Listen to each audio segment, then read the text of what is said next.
Buenas tardes, hermanos, ¿cómo están? Al pensar en la iglesia perseguida de todo el mundo, que conocemos ya el tema, quisiera compartir con ustedes Éxodo 1.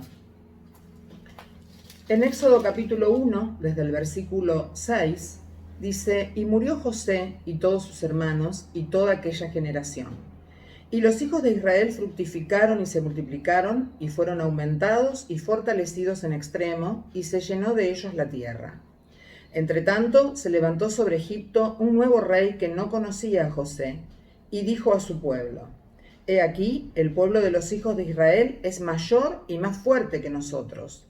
Ahora pues, seamos sabios para con él, para que no se multiplique, y acontezca que viniendo guerra, él también se une a nuestros enemigos y pelee contra nosotros y se vaya de la tierra.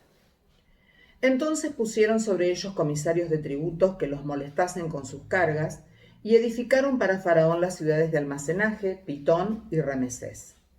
Pero cuanto más los oprimían, tanto más se multiplicaban y crecían, de manera que los egipcios temían a los hijos de Israel. Y los egipcios hicieron servir a los hijos de Israel con dureza, y amargaron su vida con dura servidumbre en hacer barro y ladrillo, y en toda labor del campo, y en todo su servicio, al cual los obligaban con rigor. Y habló el rey de Egipto a las parteras de las hebreas, una de las cuales se llamaba Cifra y otra Fúa, y les dijo: Cuando asistáis a las hebreas en sus partos y veáis el sexo, si es hijo, matadlo, y si es hija, entonces viva. Pero las parteras temieron a Dios y no hicieron como les mandó el rey de Egipto, sino que preservaron la vida a los niños. Y el rey de Egipto hizo llamar a las parteras y les dijo: ¿Por qué habéis hecho esto, que habéis preservado la vida a los niños? Y las parteras respondieron a Faraón: Porque las mujeres hebreas no son como las egipcias, pues son robustas y dan a luz antes que la partera venga a ellas. Y Dios hizo bien a las parteras, y el pueblo se multiplicó y se fortaleció en gran manera. Y por haber las parteras temido a Dios, Él prosperó sus familias. Hasta allí nomás recordamos la historia de lo que pasó, de esos 430 años que el pueblo de Dios estuvo en Egipto. La mayor parte del tiempo fueron esclavos, teniendo que hacer tareas muy pesadas. Y seguramente que en esos 430 años, donde pasaron muchas generaciones, algunos nacieron y murieron esclavos, y otros se habrían rebelado contra Dios, porque habrían pensado: si es verdad todo lo que nos contaron de este Dios de amor y este Dios que nos cuida, ¿por qué tenemos que estar sufriendo de esta manera? Dios no es verdad. Y seguramente que habrían renegado unos cuantos a Dios, pero Dios siempre tiene un remanente. Siempre hay un grupo de personas que deciden seguir firmes en la fe y confiar en las promesas de Dios y esperar esa tierra prometida que sabían que un día iba a llegar. Pero quizás en todos esos años, en esos 430 años, no se levantaron tan fuertemente en oración como en este tiempo. Seguramente que alguien habrá pensado: bueno, si Dios es real, Él nos va a tener que liberar. Pero ¿qué pasa si no lo hace? Si nosotros clamamos a Dios, pero clamamos de verdad, Dios va a responder.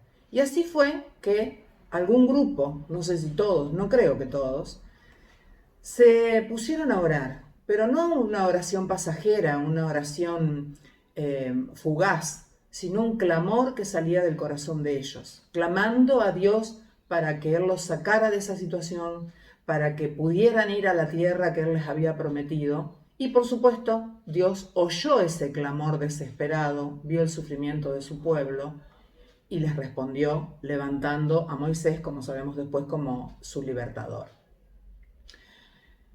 Es muy difícil pensar en lo que estas personas sentían o pensaban en ese momento. Yo no sé si ustedes vieron la novela Moisés, que le están dando otra vez. Hay gente que no le gusta porque agrega detalles. A mí la verdad que me gusta porque me ha servido para poder hablar del Señor con aquellas personas que, no siendo cristianos, la han visto. Y bueno, eso da pie, ¿no? Para hablar o decir, bueno, no, esto no está en la Biblia. Y justamente este detalle no está en la Biblia, si habían clamado unos pocos o muchos, pero según la novela dice que la mamá de Moisés es como que recapacitó y dijo, no puede ser que estemos viviendo esto, vamos a juntarnos a clamar. Yo creo que debe haber sido una cosa así, ¿no? Y se juntaron ahí en grupos y algunos no habrán orado, algunos no habrán creído.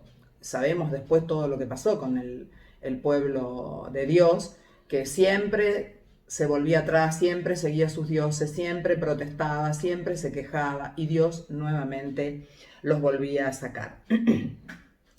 Pero cuando estaba leyendo esta historia y pensando en la iglesia perseguida, hubo algunas cosas que venían a mi corazón y que quiero compartirlas con ustedes.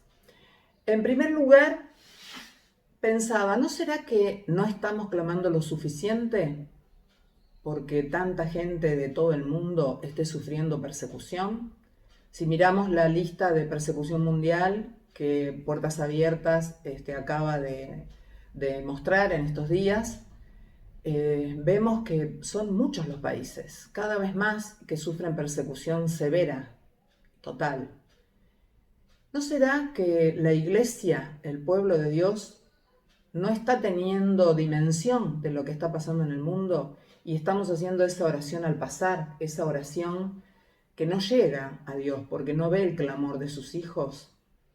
Al escuchar testimonios de personas que viven en lugares donde hay mucha persecución, vemos que ellos nunca piden oración para ser liberados, para que Dios los saque de esa situación, sino para que Dios les dé fuerzas para seguir adelante, para no negar su fe, para perseverar a pesar de todo lo que estén pasando. Y es real porque la Biblia nos dice de que es necesario padecer por causa de su nombre, pero esto no significa que no tengamos que orar y que no tengamos que clamar para que la liberación venga de parte de Dios a través de cualquier forma por nuestros hermanos que están sufriendo tanta persecución. Ellos seguramente que están orando y que están clamando, pero a veces es un grupo pequeño y se necesita que todos nos pongamos de acuerdo. Por eso en el video de Puertas Abiertas, el título dice, abre los ojos a la realidad de la persecución.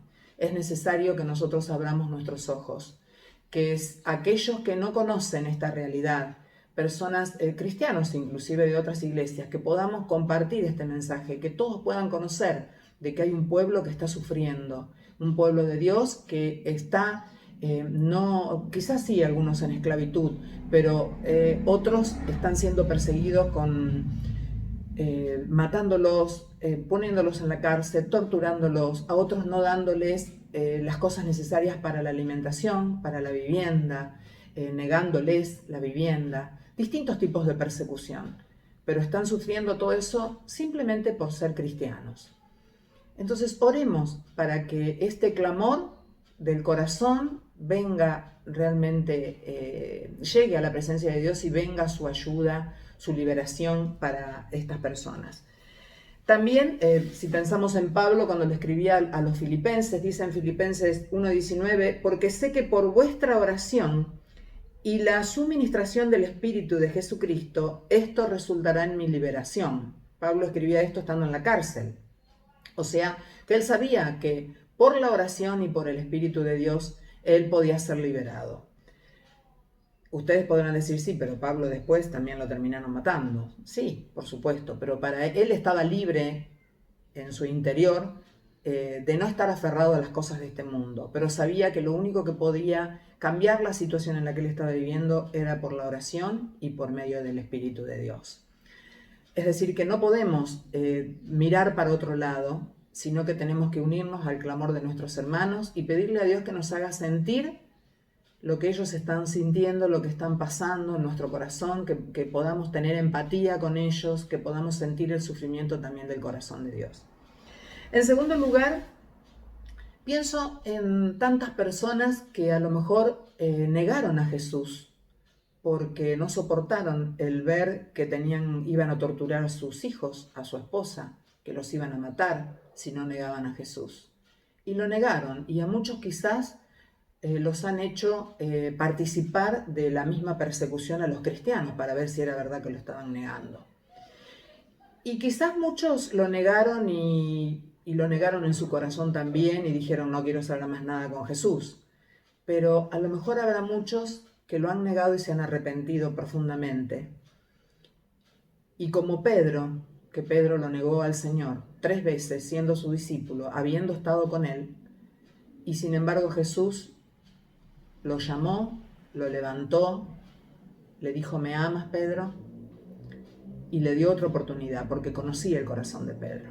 ¿Cuántos habrá que están arrepentidos y que no saben qué hacer, que quieren seguir a este Jesús y a la vez no pueden decirlo abiertamente porque saben que van a matar a sus familias? ¿Cuántos habrá de estos? Entonces, tengo una carga muy fuerte de orar por ellos, por aquellos que en su corazón se han arrepentido, para que Dios los sane, para que Dios los restaure, para que Dios les dé las fuerzas para, si en otra vez tienen que pasar por esa situación, que no lo nieguen al Señor. Y en tercer lugar, también pienso en todos aquellos gobernantes, líderes que persiguen a la iglesia, que lo hacen de manera brutal, sin compasión, pero que ellos también puedan tener un encuentro con el Señor. ¿Habrá quizás alguno de ellos que ha sentido la presencia de Dios, que se ha arrepentido, que ha querido tener a este Dios y sabe de que si lo confiesa, lo van a matar? ¿Habrá alguno de ellos? Yo estoy orando por ellos para que si realmente ellos quieren cambiar su manera de vivir y no pueden salir de esta situación, para que Dios los ponga en lugares estratégicos, como hizo con Rahab, como hizo con Saúl también cuando se convirtió, como hizo con la persona que le llevaba los alimentos a Daniel y a sus 3 amigos, que les concedió favor. Que sean personas que Dios las ponga en lugares estratégicos para beneficiar a esos cristianos que ellos mismos están llevando a las cárceles, a lugares horribles, para que no les pase nada malo.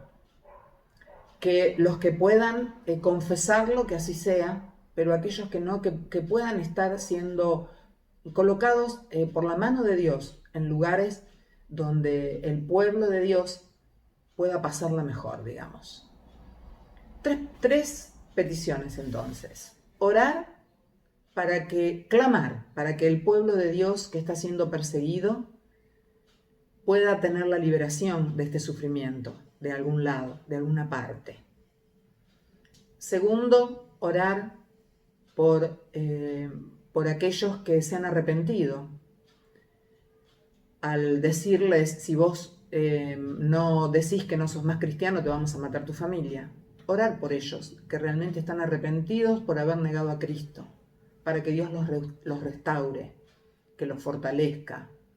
Y tercero, orar por los gobernantes y los líderes que están persiguiendo a la iglesia, para que el Señor toque sus corazones y que a muchos de ellos puedan ser puestos en lugares donde puedan beneficiar a sus hijos y que puedan hacer algo para que estas personas que están siendo sometidas a violaciones, que puedan ser liberadas, que puedan hablar con alguien para que estas organizaciones puedan estar al descubierto y que todas estas personas que están privadas de su libertad o que están pasando muchos sufrimientos y torturas puedan ser liberadas. Oramos entonces por estas 3 cosas. Y que no sea simplemente en este tercer jueves de la reunión de misiones, sino que tengamos esa responsabilidad delante de Dios de clamar por nuestros hermanos. Amén. Gracias te damos, Señor, porque tú eres Dios en todas las naciones, eres Dios sobre todos los pueblos, y sabemos que también te estremece tu corazón el ver que tu pueblo está sufriendo. Te pedimos, Señor, ahora, clamamos a ti, te pedimos por estas naciones que están pasando por tanto dolor, por tanta persecución. Señor, te damos gracias por aquellos que han tenido la fortaleza de seguirte, de no negar tu nombre y de dejar ese testimonio delante de sus perseguidores, de que están dispuestos a seguir hasta el fin. Nosotros fortalecemos las manos cansadas, las rodillas cansadas de nuestros hermanos, las fortalecemos desde este lugar y pedimos por ellos para que no te nieguen, Señor, para que ellos puedan permanecer firmes en la fe. Pero te pedimos por aquellos que no han sido tan firmes, no han tenido tanta fortaleza y han tenido miedo y te han negado. Señor, que ellos también como Pedro puedan ser restaurados, que puedan ser levantados y que puedan, a través de esta culpa que deben tener, puedan levantarse en poder, en autoridad y compartir el mensaje del Evangelio a todos los que están a su alrededor. Señor, te pedimos por los gobernantes y los líderes que están arrasando con tantos pueblos, que están violando mujeres, niñas, que están matando personas adelante de sus familiares. Señor, pedimos que los toques, que obres con poder en sus corazones. Que obres, Señor, para que todos aquellos que puedan hacer el bien, que lo hagan, y que puedan estar denunciando estas organizaciones para que se encuentren a sus líderes, a las personas que llevan a cabo estas organizaciones, para que todos estos cristianos sean liberados y que se termine esta persecución. Señor, gracias, porque sabemos que tú escuchas el clamor de tu pueblo. Abre nuestros ojos para que podamos ver la realidad. Abre los ojos de cada cristiano, Señor, de cada iglesia de Mar del Plata y del mundo, para que podamos ver esta realidad y actuar en consecuencia. Gracias te damos en el nombre de Jesús. Amén. Amén.